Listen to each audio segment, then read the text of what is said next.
Hello guys, কি অবস্থা, কি খবর? সকলে কেমন আছেন? আমি ভালো আছি। দোয়া করি আপনারাও ভালো থাকেন। তবে ভিডিওতে বলেছি আমি ভালো আছি, কিন্তু বাস্তবে আমি ভালো নেই।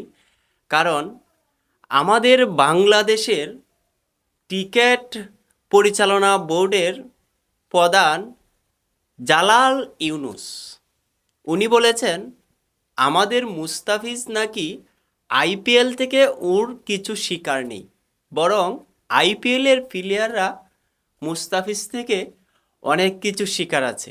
এই কারণেই বলছি আমি ভালো নেই। বাংলাদেশে কিছুদিন পর জিম্বাবুয়ে দলটা আসছে, যেই দলটা তারা বিশ্বকাপেই বাছাই পর্ব খেলে চান্স পায় না, সেই দলের থেকে মুস্তাফিজের কি শিকার আছে? মুস্তাফিজ কি আইপিএলে খেললে এই মুহূর্তে তার অনেক কিছু শিকার আছে, নাকি জিম্বাবুয়ের সাথে খেললে মুস্তাফিজের কিছু শিকার আছে? এই প্রশ্নটা কিন্তু আপনারা যারা খেলাপ্রেমী মানুষ আছেন, যারা খেলাধুলা দেখেন, তাদের কাছে করলাম। বাংলাদেশ ক্রিকেট বোর্ডের দায়িত্বে যারা রয়েছে, গুণী মানুষ যারা রয়েছে, তারা কিন্তু সবাই গুণী মানুষ, নাহলে একটা দেশের, একটা বাংলাদেশের ক্রিকেট পরিচালনা বোর্ডে তারা দায়িত্ব পেতেন না। আসলে এই বাংলাদেশের ক্রিকেট বোর্ডে যারা আছে, তারা মাঝে মাঝে এরকম হাস্যকর কিছু বক্তব্য দেয়, এগুলা শুনে হাসি ছাড়া আর কিছুই আসে না।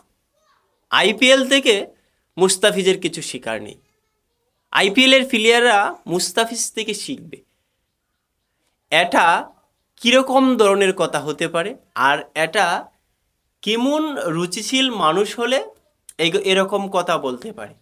যেখানে বিশ্বের যত বিগ প্লেয়ার আছে তারা সবাই আইপিএলে খেলছে, তাদের থেকে কি মুস্তাফিজ উর্ধ্বে চলে গেছে যে মুস্তাফিজের থেকে ওরা শিখবে? মুস্তাফিজ ওই আইপিএলে কিছু শিকার নেই, এরকম বক্তব্য করেছে। আসলেই সব কিছু হাস্যকর মনে হচ্ছে আমার কাছে। আমাদের বাংলাদেশ টিমটা দিন দিন এরকম একটা পর্যায়ে চলে যাচ্ছে, আসলেই বাংলাদেশি হয়েও মাঝে মাঝে হাসি আসে। আমাদের বাংলাদেশ ক্রিকেট বোর্ডে কি অর্থের অভাব? কোনো কিছুর দিক দিয়ে অভাব নেই। যদি আপনারা বাংলাদেশ ক্রিকেট বোর্ডের হিসাব করেন, তাহলে বিশ্বের নামি দামি সবগুলার সাথে টেক্কা দিয়ে 4-3-এ থাকবে। তাও কেন আমাদের দেশের ক্রিকেটের এই হাল, আপনারা বলতে পারেন? কেহ এই প্রশ্নের জবাব দিতে পারবেন না। মুস্তাফিজকে আইপিএল থেকে দেশে এনে জিম্বাবুয়ের সাথে খেলানোর প্রয়োজনটা কি? যেই দলটা বিশ্বকাপে চান্স পায়নি, আমি আবারও বলেছি, সেই দলটার সাথে বাংলাদেশের পূর্ণ শক্তির টিম নিয়ে খেলতে হবে। এর রহস্যটা কি? এতে কি বাংলাদেশ ক্রিকেট টিম নিচের দিক যাচ্ছে নাকি উপরে যাচ্ছে? এই প্রশ্নটা আবারও আপনাদের মাঝে করলাম। বর্তমান বাংলাদেশের প্লেয়ার মুস্তাফিজুর রহমান যে একটা ফর্মে রয়েছে, আইপিএলে যাওয়ার আগেও কিন্তু মুস্তাফিজ দল থেকেই বাদ পড়ার আশঙ্কায় পড়ে গিয়েছিল, সে তার ফর্মটা সে ধরতে পারছিল না।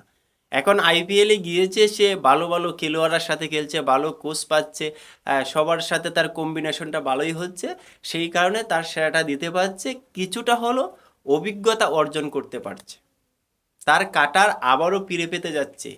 এখন এই মাঝপথে এসে তাকে কেন ইন্ডিয়া থেকে ডেকে এনে, আইপিএল থেকে ডেকে এনে জিম্বাবুয়ের সাথে খেলাতে হবে?